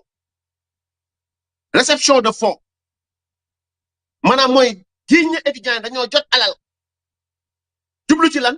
jublu ci troubler l'ordre public non jiñ bu garaaw la mais jiñ boobu procureur par force mu bind ko parce que Ousmane Sonko ko wax ñu déglu ko. bëgg am sécurité il faut ñu sécuriser leen ba mu mat sëkk ñu mun a dem ci seen tayef bakkan ñi nga xam ne nag ay samba boy lañu nañu xam ni bis ni ki tey ils seront traqués arrêtés traduits en justice et sanctionnés bu soobee yàlla loolu tolérance dootul am ba ci ki nga xam ne mer na am nu mu ko bëgg a wonee ak nu mu ko bëgg a doxalee am na yoo xam ne dootuñu ko nangu ma ciy profité nag di wax yenn politiciens ndax ñun ñoo yor état bi lépp xam nañ ko politiciens yi nga xam ne amuñu programme ils sont nés zéro politiquement ils ont évolué zéro politiquement ils ont fini zéro politiquement tey lu yëngu ñu dem raxas si ba ñi nga xam ne tey ña ngay dugg ci université yi di jëkkati xaalis di ko jox xale yi yenn xale yi bokk nan leen waajal leen pour mun a taal université ba xam nañ ñi mu doon te ñoo ngi ñëw seen kaw. Très bien. man Ousmane Sonko. Très bien. bu dee may nekk opposant Très bien. laa yaa fusuloon. baax na. Merci. Au fait, depuis le début, ñi ngi tramé l'idée selon laquelle boy yi ay nit politique ñoo nekk seen ginnaaw mais monsieur le procureur dans une enquête sérieuse ngeen téye boy yi pendant le 9 ba tey le 16 comme le 17 maanaam téye ngeen boy yi pendant presque 8 jours ngeen téye dem mënu leen capable génne ci yéen ñi nga xam ni xam ngeen selon Ousmane Sonko am ngeen renseignement bi selon Bamba Cissé xam nga yow selon yow procureur de la République ne am na ñu nekk seen ginnaaw bu bindu ko réception de fonds kii di réception de fonds wax na ki yónnee kan la parce que pour nga mën a asseoir ne booy dañoo jot ay fonds ngir taal université bi da ngay def réquisition au niveau des opérateurs muy Wave muy Orange Money muy beneen xeetu yónnee xaalis bu nit mën a yónnee xaalis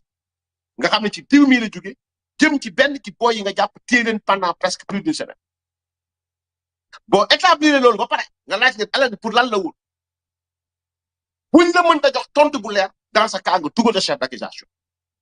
mais chef d'accusation bi li ko fi dugal c'est pour donner un semblant de crédit aux propos aux mensonges aux manipulations ay kàcc ay sos ay nar yu Ousmane Sonko nar ci penc mi ngeen bëgg ko jël teg ko ci kaw ndoddu xale yi dañoo jot alal ngir taal université bi loolu Ousmane Sonko ko xam amul benn homme politique dans cette affaire là bu ñu woo fii wala ñu xool wala ñu gis aucun homme politique aucun buñ fi lim dans cette affaire là y en a pas c'est désolant monsieur le procureur man de ku la jox cër la mais ça c'est désolant lii du la maanaam lii du la jox wekk du la may way bu rafet tamit sérieusement beneen bi mooy détention d'armes et de munitions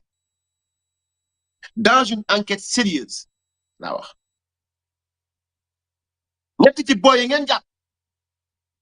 et dans l'avenir ci lii di ñëw nii vous avez la lourde responsabilité yow procureur de la République nga génn armes yi parce que bu ngeen fi jàppee drogue génne ngeen ko bu ngeen fi jàppee faux billet génne ngeen ko lu ngeen fi jàpp génne ngeen ko mais monsieur le procureur looy xaar pour leeral wan askan bi ne yan arme nga fekk ci loxo booy yàlla le 9 février bi tax nga jàpp xale yi donc il s'agit d'une stratégie mise en place je l'ai dit et je le redis ma dalal leen sama vidéo avant conférence de presse lii laa leen waxoon saa tegal leen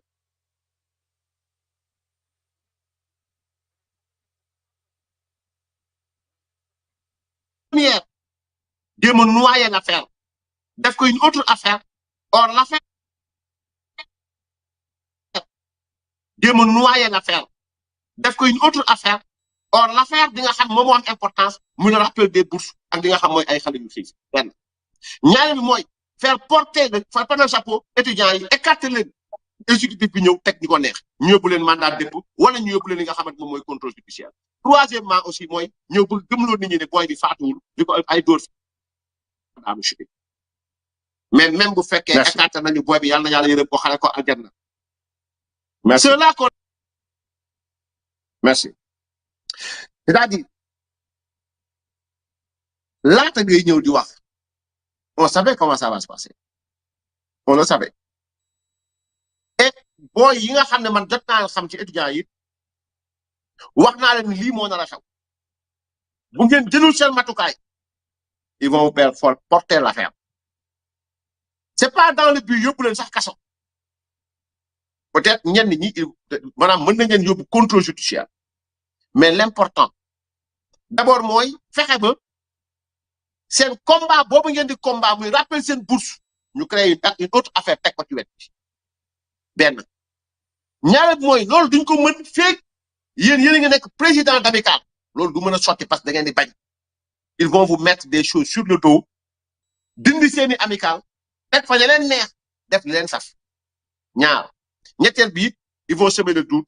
sur les causes du décès de Abdoulaye Ba. Les causes du décès de Abdoulaye Ba, je suis pas scientifique, je suis pas médecin, je suis pas nangam, je suis pas procureur. Lui qui l'a dit peut-être aura ou bien a la lourde responsabilité ëllëg si biir mu leeral ko du ma ci soreeti ginnaaw ba wax na li mu wax ba pare par respect à l'institution. mais lu ci mën a am mooy ba lii amee la tax maintenant ñu bañoon presse bi dugg ci biir ça se comprend parce que caméra bu dul woon booy yi seen caméra yi ñu génne woon nii te procureur de la république ma wax la ne wanagoo ñu image benn vidéo ngeen ñu fi wanagum benn vidéo laa wax ngeen ñu fi wanagum via votre ministre de l'intérieur mais génneegu leen ay preuves formelles or les étudiants dañoo génne preuve parce que nee nga après dañuy jéem a xool ndax policiers yi yéeg nañu wala yéeguñu non ça a été clair et évident ndax am na dóor ndax am na nangam loolu ay preuve yu leer la mais ndax étudiants yi téye nañu arme ndax étudiants yi def nañu manifestation ndax loolu yow yëpp ndax jot nañu alal loolu yow da ko war a justifier googu mais heureusement le monde journal Le Monde ñëw na ci def ci tey benn leeral bu am solo boo xam ni au fait c'est-à-dire que def na ko dañuy àndandoo peut-être du ma teg vidéo bi mais naa ko teg nii di ngeen déglu audio bi ak son bi comme ça ngeen mën a xam sa waay dafa mel ni mën nañu àndandoo demandoo comme ça gars yi mën a dégloondoo voilà gel à 4 3 2 1 top, c'est parti. 9 février 2026, à l'université Cheikh Anta Diop de Dakar. Un peu après 18h, un feu se propage du 4e étage du bâtiment F, réservé au logement des étudiants. Des jeunes fuient par les fenêtres, certains tombent. Sur cette autre vidéo, un homme apparaît inanimé, porté par des policiers. Ici, 7 membres des forces de l'ordre frappent un individu à coups de matraque. 3 vidéos, mais nous en avons répertorié une 50aine de cette journée, publiées en direct ou quelques heures et même quelques jours après sur les réseaux sociaux. Le Monde les a analysées. Elles permettent de reconstituer la chronologie des faits et témoignent de la violence des affrontements et de la répression menée par les forces de l'ordre contre les jeunes. Plus de 130 étudiants ont été blessés et un jeune homme est mort Abdoulaye Ba, 21 ans. Il est sûr que ce qui s'est passé hier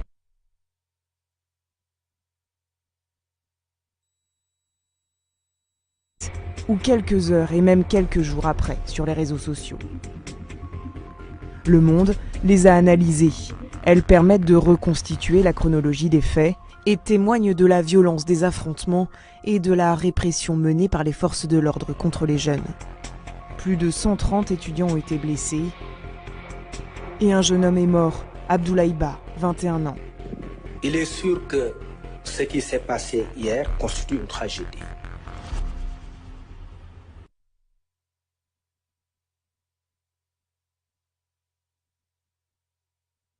Ça va, c'est audio bi. Ça va, c'est audio bi, c'est audio bi. Des sommes allant de 20 000 à 60 000 francs CFA par mois, 30 à 90 euros, que certains ne touchent pas depuis un an maintenant. Mais ce lundi, ils ont annoncé un jour noir, sans action. Pourtant, les forces de l'ordre se présentent en nombre, un peu avant 10 heures, dans l'enceinte de l'université.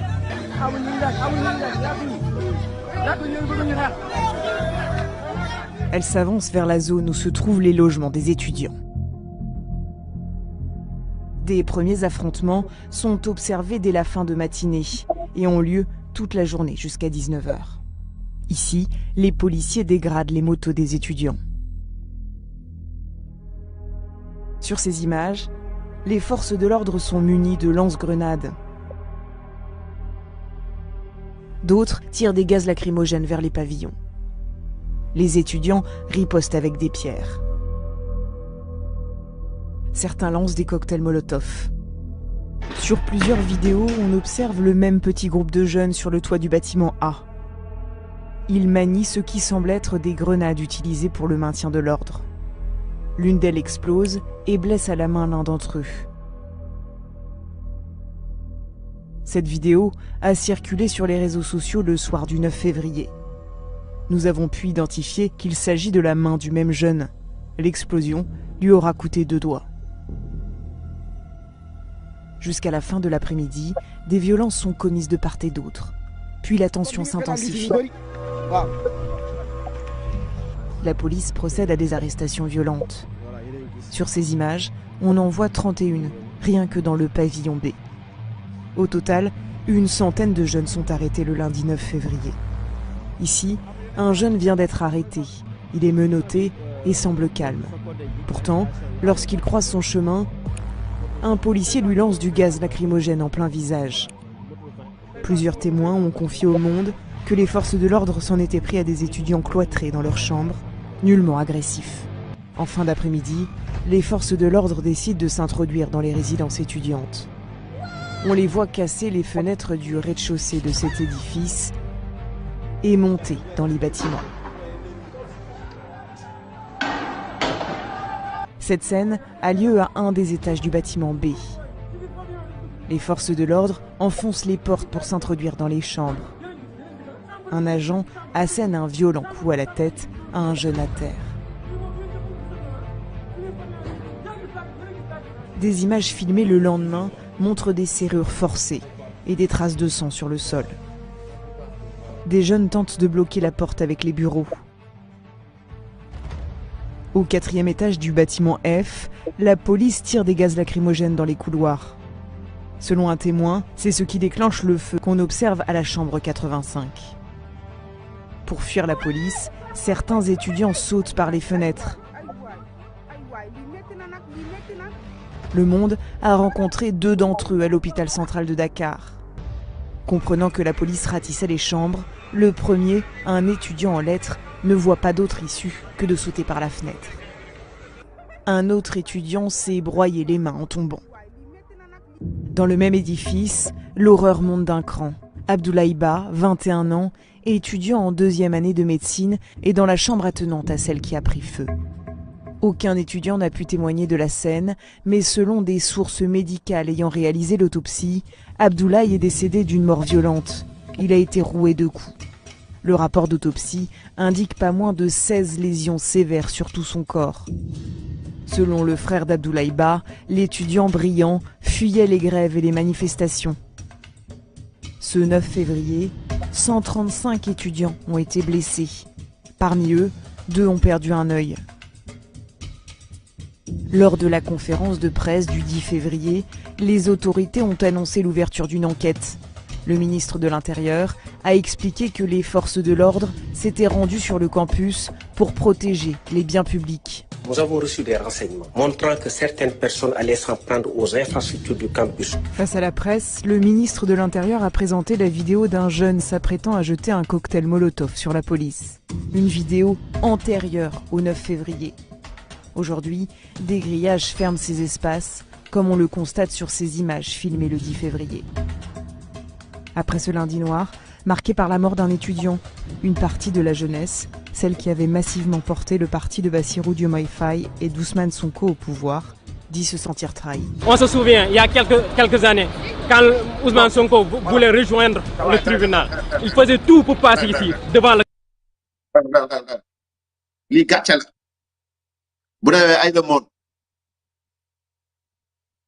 monde man seen YouTube laa dem xawma la ndax le monde YouTube yom le monde la am déet mais le monde la gis naa ko fa gis fa seen logo bu amulee ñoom nañ weddi vidéo bi mais kàcc yi Bamba Cissé kàcc leeral nañ ko neñ la vidéo bi nga génn c'est antérieur. Il a été dit aussi dans cette vidéo te àdduna bi yëpp xam nañ ko ne gars tir lacrymogène moo taal néeg bi nga xamante ni moo nekk mais la chambre mitoyenne à celle de ñu tudd sax de l'étudiant. Kon yow Ibrahima Ndoye mi wër les causes yow mi wër ñu yoroon ngànnaay et il a été dit dans cette vidéo wane nañ ko au début que bi ñuy dugg y avait pas de manifestation non autorisée. Il n'y en avait pas à l'université Cheikh Anta Diop kii dafa ne moom dañoo jot ay renseignements yoo xam ni dañoo doon attaquer ay nangam sangam c'est faux et c'est archi faux ay wax rek la tout ce que Bamba Cissé a dit là-bas ay waxi neen la c'était dans le but laa wax mu jéem a valider li nga xam moom la def ci affaire bi. Je l'ai vu sanctionner ay adjudants yu newoon sur le terrain. Je l'ai vu sanctionner ñi nga xam ne ñoo nekkoon ay nu mu tudd sax ay chef ñi nga xam ne ñoom ñoo newoon foofu duñ ci dara lépp Bamba Cissé la. Je vais vous dire pourquoi. Amul benn adjudant de police wala benn adjudant boo xamante da nga nekk ci terrain bi yor ay équipe bu am fitu dugg ci biir néegu université sans l'aval du ministère de l'Intérieur. Y en a pas. Billahi amul commissaire amul chef. amul kenn koo xamante ni am nga sañ-sañu dugg ci biir université bi ci biir franchise universitaire bi sans l'aval ministère de l'enseignement sans l'aval ministère bi nga xamante bi supérieur sans l'aval ministère de l'intérieur ba leen caaxaan yi Bamba moom dafa roy Ousmane Sonko ci chaque fois ba dara am na day wàññee ginnaaw te kaaw ma jamadaan gis ngeen ko la police a agi sur ordre du ministère de l'intérieur lii maa ngi ko wax fii peut-être nag ñoom mënunoo wax il assume parce que ay góor yàlla dañuy assumer ay takku der lañu mënunoo wax mais l'ordre vient de Bamba Cissé et Ousmane Sonko mi nga xam moo taxaw fële wax fa la mu wax chargé étudiants yi donc lii procureur bi wax fii ci chef d'accusation yi muy toppee booy yi nii on aimerait savoir vraiment on aimerait savoir pour le reste yàlla wan ñu dëgg ba ñu gis ko mu wërsëgal ñu tontu ñu topp ko mu wan yoon caaxaan ba ñu gis ko mu wërsëgal ñu may ko beneen bi bi ñuy mujjee mooy waa Kaffrine dafa am information boo xam ba mu dalee daw yàgg na kenn yeeyu ci kenn yàbbiwu ci ba tey nee nañu au fait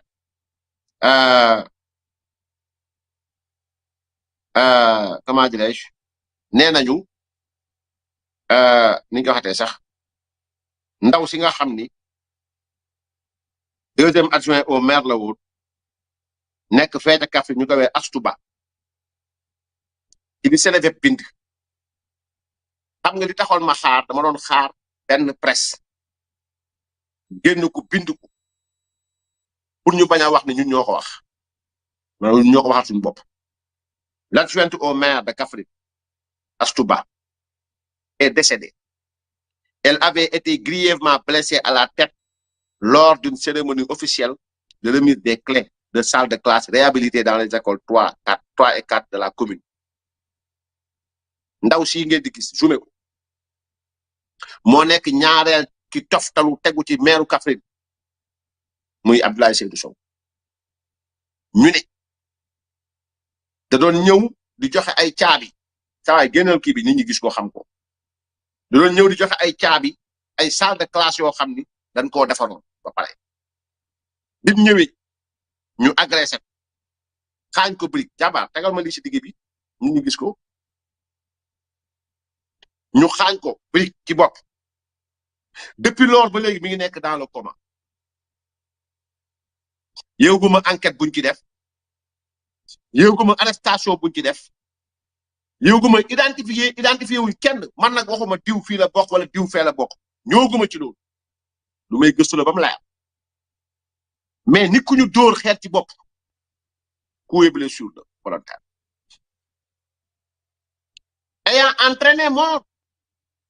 daal di dafa dem ci nit ki faatu procureur yaa ko doon wax démb kii nekk autorité adjointe au maire am ay àq ak yelleef yoo xam ni loi bu Sénégal moo ko jox mi ngi ci code des collectivités territoriales parce que mandat wu fa mu dëkk la yor di agir ngir waa dëkkam ñu agressé ko kan la leeral leen ko ñan la leeral leen ko ak fu ñu bokk leeral leen ko parce que bakkan da cee rot comment am ci te ba mu amee dafa yàgg nag yaa de cela presque plus de 5-6 mois nit ñi ngi ciy wax di ci wax ndaw si di nelaw nekk dans le coma personne n'a levé le doigt pour dénoncer cela amul kenn laa wax ku ci wax on attend du maire de Kaffrine parce que ci moom lay tàmbale pour mu leeral pour mu génn mu wax mu leeral le maire Abdoulaye Seydou Sow moom moo war a njëkk génn parce que adjointam la ci yan circonstance la boobaa nañu la ñu mën taxaw jël position wax ci luñ ci war a wax parce que paaka kenn du ko jiitu ci mbaram waxtaan wax dëgg ca la Abdoulaye Seydou Sow moo war a génn def point de presse wax ci lii lu ray ndaw si lu ko agressé ci yan circonstance la ak lu ñuy xaar ci autorité Sénégal benn kon man ak respect bi am ci Abdoulaye Seydou Sow bu ko jiitu ci mbaram dafa war a génn mu leeral mu wax parce que moo yor kaddu bi te adjoint au maire la benn ñaareel bi mooy c'est-à-dire que nu mu tudd sax comment dirais-je ñaareel bi mooy lan la yoon fas yéene def dans cette affaire là maanaam yoon lu mu fas yéene def dans cette affaire là ndax ndaw si dañ koy jël nii rek rok ko yóbbu denc kenn du xam ñan ñoo ko dóor xeer ba mu tonn fii ak fu ñu mën a bokk nag dafa war a leer ñetteel bi mooy nag